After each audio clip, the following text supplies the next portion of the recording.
Hello and welcome to The Shift, the podcast that aims to tell the no-holds-barred truth about being a woman post-40. Created and hosted by me, journalist and author Sam Baker.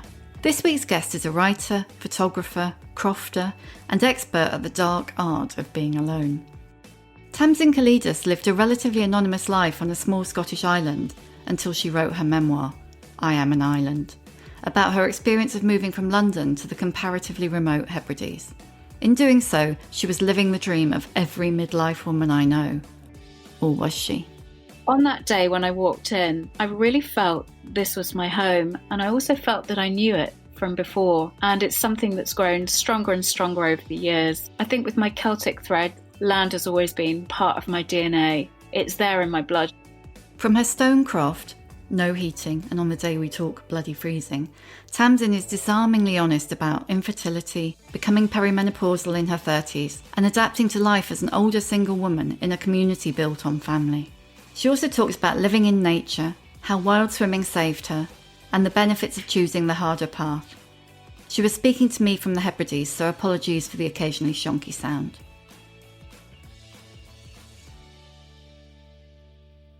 Welcome to The Shift, Tamsin. It's lovely to have you.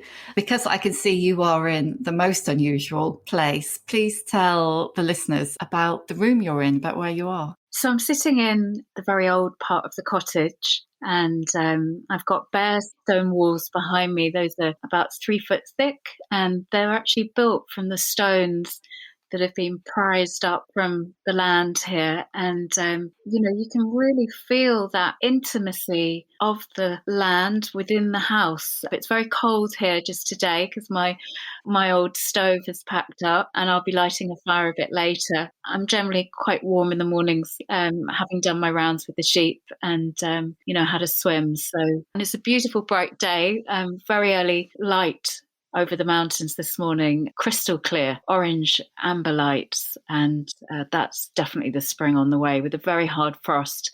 And you're on, we're not allowed to name the island, are we? Although, internet. So you're in the Hebrides, yeah? Yeah, I'm in the Hebrides. I'm on a small island, and I've got a fantastic range of mountains right the way round.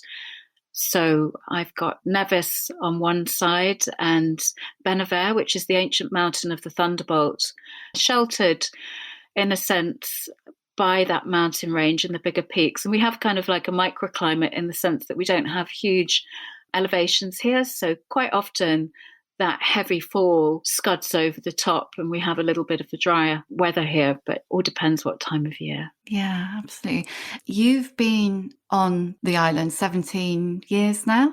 I mean, it's a really huge transition, isn't it, from Notting Hill, where you worked in advertising and, lived a kind of a London life. I'm sure there are loads of people listening who are thinking, fantasy, that's my fantasy. I'd love to do that. Can you tell us a bit about the decision that you and your then partner Rab made to up sticks and make this enormous change? Sure. So we were living in West London, which I loved. It was a real sort of community hub. I had a really great network of friends there, and actually family living quite close as well, who'd moved up from the countryside. And I had been working in advertising and publishing and media, but I'd had a really big car smash. And that really drew a line, and I had to really take stock. And with that, obviously, then I wasn't earning. And within that healing process, that kind of opened up a different sort of world that I'd been sort of dabbling in, I suppose, for a little while, but I actually retrained, and I got into alternative and natural medicine. So as I started off working alongside trauma victims, necessity then meant that we couldn't really afford to stay in the heart of Notting Hill. Suddenly I'd stepped off that career ladder, and my partner was creative, so we didn't really have the means to sort of be in that particular network. So we moved up the road. We found a place that we needed to do up really from scratch, and we were both then working from home and working in our environment. And actually, we're at a time when there was a great big transition that happened within that neighbourhood. Previously, it had been very family orientated, and there were just problems. And we were right on the corner of territory wars. events conspire in such a way that it becomes absolutely imperative that we need to move out. We had firecrackers coming in through the front door. We had just really an assault on the building, and also, various individuals within the neighborhood. I was longing for children and a family. I was in my very early 30s, and we'd already had quite some disappointment. So yeah, we sat down and we made the decision. What do we want? We asked those questions. What is it that we're after? And we both of us wanted to get off that very tippy seesaw where if you go to relax, you jump on a plane and you go away. And we wanted life and work much more in sync together. And within that, to be living much more closely to a quieter, more peaceful environment, understandably, given what we were leaving. And we really wanted to live without all of those greater big expenses, I suppose. So looking at the choices that we've made previously, we were almost kind of putting our own belt and braces on by taking on more expense than we could actually manage. So we really had a very, very simple dream: find somewhere which over a number of years we would do up and try for family. So we looked everywhere, and in the end, we came full circle back to Scotland. And I say full circle because I do have very strong Celt and Scot threads in my background, but my partner was from more of a Scots family. And a lot of my childhood, long weeks of the Easter and summer holidays, was spent in a very basic cabin up in the Cairngorms in the forests there. So for me as a child, quite a disruptive childhood, that for me was really the essence of being able to express oneself and live freely. So we went to look, and then in that way that sometimes happens in life, it finds you. And that's really what happened. We, by chance, saw an advert in the Open Times, and we thought, we've just got to go and look. And 6 weeks later, we were in. It feels like one of those meant to be things, doesn't it? When things like that happen. Regardless of all of our greater planning, actually, when it happened on the day, I don't know what it was, and I'm really struck by this. I really felt as soon as I walked into the cottage within this room here that was in a much more dilapidated state, but still the same bare walls, the lintel that I have behind, that was put in by us when we realised just that whole back end of the house was being held up by a cart axle. But on that day when I walked in, I really felt this was my home, and I also felt that I knew it from before. And it's something that's grown stronger and stronger over the years. I think with my Celtic thread, land has always been part of my DNA. It's there in my blood. My coming here possibly even reanimated those archetypal tensions and frictions that are written into history that perhaps just sparked alive when I came here, and with my particular path when I was left here then as a woman without children, in a vulnerable, marginalised position within society, with a healing background, and who was known for already their connection with nature and wildlife and animals and so on. So I think there was a bigger framework to my experience behind that. You touched then on being left alone on the island. Without going into any detail, you and Rab split up and he leaves and you stay. And how long had you been there at that point? So that would have been probably about 7 years. So you've now stayed there on your own longer than you were there with him. Yeah. And, obviously I don't know you. I've never met you before. I've only read the book. You seem happier, maybe with hindsight, there on your own than before. Is that fair? Well, there were joyful times. We came up, we were very recently married. It was our honeymoon. There was so much love and anticipation and hope. And I think our route might have been very different had we been able to realise that dream of having a child. But as anyone will know that's been through even shorter times of struggling, it really is a very destructive, a uniquely, agonizingly destructive and painful process. And I went through every single hoop and stage and process of that. If nothing else did, I think that process really broke me down. And also my partner, because, I think also being quite so connected in with a community, I was working in a school with young children.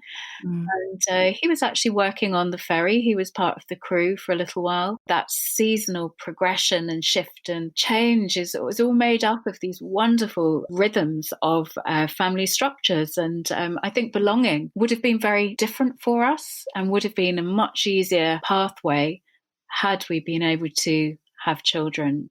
Alongside that, we're doing up a place and you've got all of those stresses that come with that.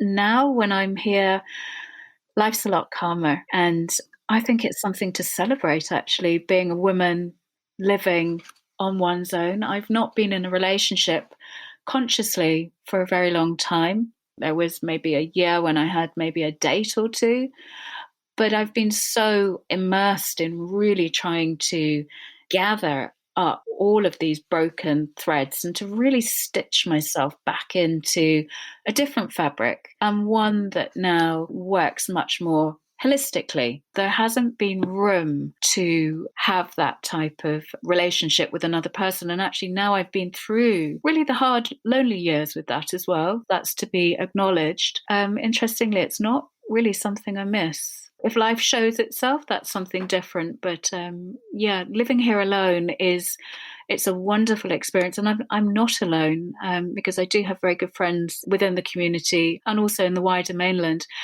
In the last year in lockdown, I really have been living solitary and fortunately had the skills to do that. When you're within nature, my own experience is that I never feel alone. And I imagine that other people understand what that feels like. Do you feel you would have been accepted more easily by the community if you'd been a mother? And absolutely. Yeah. And I think, a lot of friends who, unfortunately, their own relationships have broken up late 30s, early 40s. There's a sort of period, isn't there, where they said it was a real struggle. It was a real shock. I mean, it was like a slap round the face because, normally when you might have been welcome before, suddenly something shifted. Perhaps it's different with people perhaps that you've grown up with. But when you're in a newer community, you're not quite placeable with community living, and a lot of drink is involved, and that's all part of the culture. When people perhaps behave in a way that makes it difficult for you to stay in that environment, it became a sort of more sensible thing to start to find my own pathway and actually to cultivate and to manifest and invite different friendships to come and find me as well. I think it works both ways. And the energy that we put out always has a ripple effect. I work alongside GP practices, but also in my private work, I do a lot of energy work and things like this, and with acupuncture and natural medicine in all sorts of diverse ways. How we approach others starts way before we come even to a point of physical proximity. It's almost that feeling of when we think about somebody and the phone rings and it's that very same person. We do have a collective unconsciousness and a collective consciousness. Very interesting, I think, when that starts to flex. So I think, we're very aware. It's like walking into a room. You know which side of the room you're going to feel welcome. And sometimes you might even change your mind halfway across the room. And you then just happen to find the person that you're always meant to speak to standing right next to you. So I think all of these things come into play, and I'm very aware of this, and I'm going to be involved in a new platform for women that's being launched quite shortly called Noon. And it's all a collaboration of women sort of in their sort of 40-somethings, and we're all at that midlife time, and actually finding a supportive space where these issues can be very openly discussed and shared. And a lot of people are talking about menopause now in their sort of late 40s and early 50s, some people even later. For me, it happened right about the time when my fertility treatment failed and might even have been triggered by that. So, I've been living an older life for a very long time and without any community around to discuss that. And really, nature has been the great solace and wisdom provider. Like you say, support, it can be really hard to come by going through a, normal, for want of a better way of putting it, menopause. So, I mean, how did you cope? Even if you'd had a lot of friends, it sounds like it was happening to you maybe 10 years before it happened to other people. I mean, did you have anywhere to turn? Yeah, I just used my own hands-on nature skills, I suppose. I used medicinal herbs that I found out on the croft. So things like blood nourishment, like dandelion and nettle and chicory and all of these kind of natural resources that are there. I really did a lot of reading up of the older folklores and remedies, and also, I guess, with the sort of botanical knowledge that I have, so that was really helpful. I self-treated myself with acupuncture, which helped, but actually I also swam my way through it as well. Sometimes the path that you choose is not always the easiest one. I'm very glad that I did it this way, without any of the conventional supports, because sometimes we euthanize that journey. We all have different tolerance points. I had no support, so there was no alternative, I suppose. And the support that I had asked for just wasn't available in the area that I'm living within. So sometimes you have to write your own narrative. And sometimes, and for me, that was so helpful. But oh my goodness, the growth and the learning that comes out of that, we block ourselves off from sorrow and suffering. When you really journey through, it is like journeying through the winter. And, we really need to go into our cave and find the truths that are waiting for us there, and to then bring them out into the light and reconstruct our lives on the basis of those, and also then to be able to share them with others. So on this platform that I mentioned, I'm going to be celebrating a great many of the different things where women do have a pathway and meaning and so much to give to and share with others when it doesn't go in that normal trajectory. And, thinking about even Gen X, there's a whole great number of women who are also electing not to have children. Or there is a conscious decision as well for women to be sort of pushing back some of these boundaries and, expressing themselves perhaps more truly to how their own unique circumstances are asking them to adapt. So you had a really tough time when you first moved to the island. You've been there 17 years now. Have things moved on, improved? Yes, absolutely. I would say it was always a minority, and it was there right from the start. That grudge was very deeply rooted in the land. And I've been here now for, as you say, near on 17 years. And the landscape and wider territory is changing. And yet in other ways, it remains the same.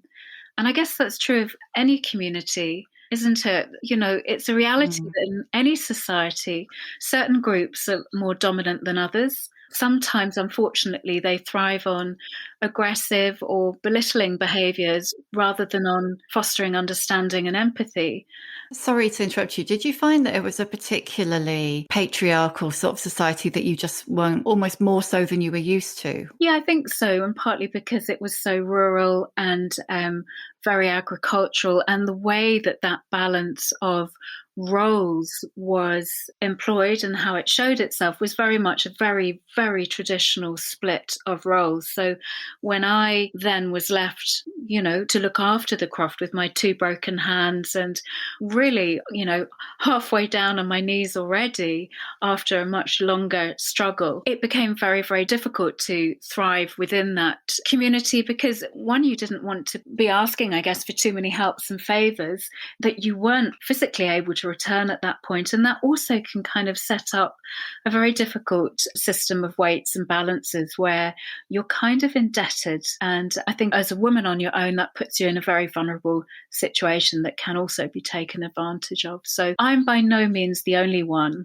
There were others too here that suffered as well. And I guess when there's empathy, those dominant structures will collapse or implode because they become powerless. But it takes certain things like this a little bit longer to move on. But interestingly, the behaviour that I struggled with very definitely was a minority, but it clearly struck a chord both here and in the wider world. So I guess, there's the other aspect too that I mentioned about the threads that are still woven from history into the role of women living childless and alone or out with those normal family structures. And there's also the sad reality that this behaviour goes on everywhere.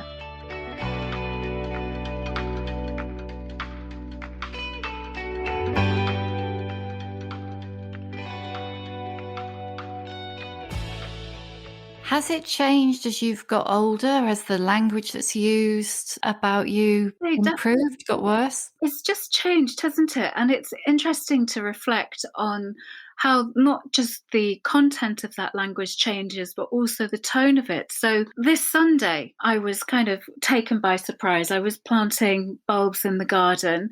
I stand at a distance from the single track road, but I stopped what I was doing because there was a dumper truck and a vehicle ahead of me. And it was crawling down the road in sight, gears screaming, lots of yelling, a typical weekend spree that still goes on. And both stalled at the dead end of my track. And inside, there were about, 4, 5, 6 men who, noticing me, started yelling abuse. And it was the language I was struck by. So it went along the lines of, there's an old cow. She's a fucking old cow. Get back inside, you fucking old cow. And it was just, I didn't kind of really know what to do. Enraging, isn't it? Yeah. What did you do? How do you respond Well, to I that? think as with a lot of people, I'm relaxed. I'm there on a day off and I'm just sort of in the garden and with my flowers. And so there's that moment of sort of shock and being speechless. And then you think, well, do I confront it? No, I don't, because there's that level of drink, clearly. Yeah. And it's really afterwards that I sort of reflected on it. And I wondered how many older women experience more active notice, just like I have done, harassment, tonal abuse. Yeah, totally. I think it's a really, really common, actually. And you go from, that if you were a person who got whistled at by builders, so you go from that kind of form of abuse and intrusion to, you're an old bag. Yeah. Or you're a bossy old cow. And those words that are always used against women, but they throw in old as well as like that's the ultimate Yeah. kind of sin. And I'd wondered whether being on the island and as you've kind of aged a bit, whether the kind of other thing that happens in midlife, which is you kind of become invisible, they don't see you anymore, whether that would have made things better for you, whether you'd become less visible, but it doesn't sound like it has. No, and I think it's the case for anyone who's again out with the dominant groups. Misogyny is written into our history, and it's as prevalent today, albeit often underground. But then when it comes up, yeah, I think we all know when it hits us, and it needs to be confronted and challenged. When I was researching The Shift, the book that preceded the podcast, there was an awful lot of reference in some of the older books to, the wise woman or the witch, and the way that women, as they get older and arguably postmenopausal, become pushed into that box. And that is, not necessarily a bad thing, but is regarded in the wider society as a negative. The woman who lives on her own, who doesn't have children, who is arguably at one with nature or not. And something you touched on earlier made me wonder if you see, or indeed if the other islanders see you in that sort of a way, as a woman who goes her own way and is a bit over there. I think there's something very much written into history on that. We look back and it's still very present with us. So yes, I would agree with that. I am out-facing with people because of my links within a wider and more established healing community. So I am with the Royal Society of Medicine, I am with the British Acupuncture Council, and, I have those regulatory qualities. Yet what I love to bring into my work are more of the older ways. And so, drawing back into literature, drawing back into even my own past where, with a BA and an MA, studying the Celtic and Norse, and also with my own Indian background, the ancient myths and narratives and threads that are all wound up within this bigger concept of not just what it means to be a female, but almost like the sacred aspect of that. And how sometimes, in our modern secular world, there isn't necessarily the space for that either. It's slightly off. But I would also note that, there's a great big reconnection within society, particularly with women, that's going on right now, and actually wanting to tap into that. And I'd really encourage people to do that, because we all have this deeper intuitive sensory body.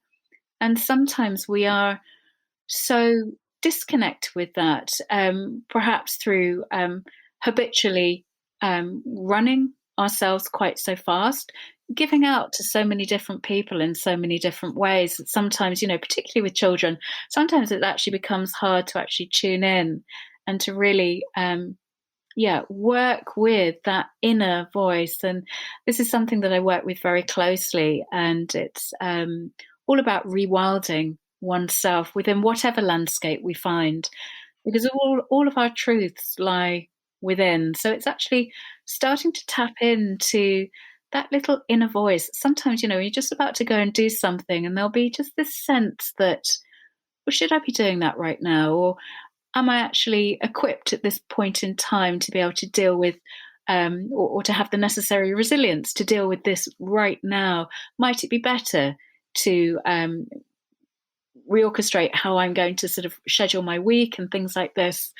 And I think the closer that we get into starting to listen more deeply, that opens out a whole other world.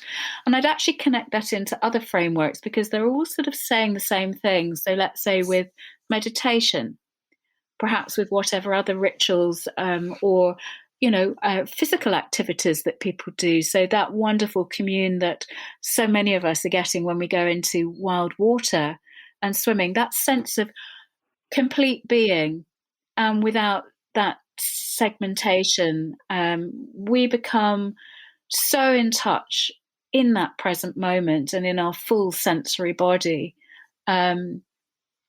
That's something really to be celebrated. And I think a lot of people are finding that through lots and lots of different ways at the moment, particularly with the wild swimming. Sea swimming has been a really, really important coping mechanism for you, hasn't it? Yeah, absolutely. I mean, the sea really found me. Living on an island surrounded by sea, that's one thing. It's always present, and with the weather and the elements and so on. But so I found the water at a particularly difficult time in my journey. Initially, just having that cold shock just kind of knocked me out of that really sort of overwhelming sense of life just crashing down on top of me. And it's well documented, isn't it, with all of the physiological benefits, the opiate release and the endorphins. And I'm also interested in it from a sort of mental health point of view, because the process of, for me, a daily discipline, it became like a martial art of going to the water every single day of the year. For 4 years, I was swimming at dawn, which up in the Hebrides, that's quite a punishing regime. And I swim without a wetsuit. It made me very aware of how we either open to or close off from very small decisions or situations within life. So that process of stripping off on a freezing cold shore, in the wintertime, sometimes minus 15 degrees wind chill. You want to get into the water. The water's going to be much warmer than the outside air. And you have all these kind of images about what our heads are telling us that feels like. So first reaction is, oh my God. But it is like a training. Yeah, it brings you very, very close in with that deeper power of breath that women harness in childbirth, that we use when we are in our normal sort of day-to-day, more sort of wild connection again with our lives. So fight or flight, the way through both of those is again through breath. And it brings you very, very up close to the present. And you stop worrying about anything else apart from what's happening right here and now in this moment. And it's incredibly empowering. Looking back at the Tamsin who arrived on the island 17 years ago, what are the big changes? I think this sense of abundance with very little, really living so simply. Yeah, I don't have a television. I don't have all sorts of other distractions, I suppose. And that, again, brings me much closer into the voice of what it is that I'm trying to create. And I think that's a big difference. I'm not looking for external references. I love to read. And I love to listen to all sorts of different things. I watch film, but I make a time for it rather than having it on as a constant background noise and drip, drip, which I find very disruptive to that process as an artist. And I think I have a really different shape to my community now. We all are much more supportive and collaborative, perhaps, than the community that I used to live amongst. And maybe that's also age and stage, as women at this stage of our lives, you can let all that go. Yeah, I think that's a huge relief. Just kind of shed that and let's get on with the business of making life as good for each other and ourselves as we possibly can, and building very, very strong communities. And we each know where we belong. That's an important point of discernment as well. It's kind of really knowing who your tribe is and being aware of everything else, but giving your heart and your whole self without holding back to the people with whom there is that real sort of connection and trust. I think that's been a big waking up and a growing up. And I think that found me, probably about 10 years ahead of the normal time that might have come. I've always been very attracted as well to spending time with older people because they have so much to share, and it suits the pace that I like to live at as well. You know, I love to go into London still on the occasional times when I come down, and I'll really, have a blast, and I'll love to meet up with people, but quality rather than quantity. There's a different way that, an older gathering of people meets, and it's much kinder. And I think that's how I like to live. Oh, that's great. On the subject of aging, I was just really interested how, as a woman living slightly outside our normal society in terms of the avalanche of media and advertising and fashion and film and TV, and the way that women, particularly women in the middle, if you like, vanish. So if you're living in the midst of that, that can be very oppressive and undermining and shaming, actually. And I wondered how it was for you, whether any of that impacted on you living outside of it, whether it still reaches you, or whether you felt quite separate to that, unaffected by it. I think it affects us all, doesn't it? And I think it's an onward journey. And I think the more people are starting to voice it, we can start to then shape and create a different narrative. And I think that's a really important process that is happening already now. You know, the fact that we're even talking about it here and on actually quite a few of your other, episodes of The Shift. And it's a really great space to come and to be able to share these things. Maybe over time, we'll start to see things changing more radically in that way. I think it's important, with any change, let's not do it in that great big sort of knee-jerk way. Again, we're all stitching our different threads into this fabric. How wonderful it's going to be when we start to, really show these and share and celebrate each other's stories as well. That's something I'm looking forward to. That's great. Okay. What's your emotional age? Well, I wanted to say 35 because living here right now this year on the Croft, it really feels like full circle. And it was just really in those very young island days when we came here, and it was all ahead of us. And I really have that great sense of potential and so much to look forward to just now. And yet, I think probably I'm a lot older. I'm an old soul. And so I'd say I'm kind of almost ageless. I'd say I'm somewhere up there with those older women that have really lived and have suffered and have come through it and realised that's all part of where life is. And it's kind of something, again, to be celebrated because it's made us who we are. And I'm very fortunate in that. So maybe that's my sort of two sides. It's really interesting. Could you recommend a book that has meant a lot to you, or one that you've read recently that you've loved? At the beginning of my book, I Am an Island, there's a very beautiful incantation from The Descent of Bridget. And it's actually taken from a book called The Camina Gadelica. And it's a very sacred blessing. And it kind of crosses all sorts of different paradigms of, the very old nature wisdom and then the later Christian wisdom. And it's all tied up within the ways that people used to interact and animate with the land. So it's by Alexander Carmichael, and it's the most fantastic book of source material from our older Celtic landscape threads, if you like. And I really lived with that very close by me when I was going through those hard years, and I still go back to it now. So that's been a fantastic support. And the incantation at the beginning in the Gaelic, it's a very old Gaelic, so this is archaic. It's not actually used now, but it reads, Ní chinchire chenimi niomochian aloska mi halek a chalok mo flanag hachegushgar avahag niom, and that translates as no fire shall burn me, nor moon shall blanch me, nor water shall drown me. And there's a kind of a longer version of that in my book. So that's given me the shivers. What advice would you give younger women? Listen in, start of the day, end of the day, make a quiet time to really be with yourself, because all of our wisdom lies within. And I really believe this. We're given prompts by our lives, by others, by landscape, by all of the deeper experiences that find us. But they're like little sparks of a match. The source is always within. And the sooner that process of tuning in starts, and really active, conscious, deeper listening, as soon as that starts, that's when really life starts to open and the magic begins. That's all I'd say, I think. That's brilliant. Name your old bird role model. So I'd say the wonderful creator goddess that's here in the landscape. On the one side, she's the winter and the goddess of the winds and the cold and the kayak. And I'm actually in sight of her ancient seat here, and I've learnt to predict the weather from watching the sun and the weather above that lip of the mountain.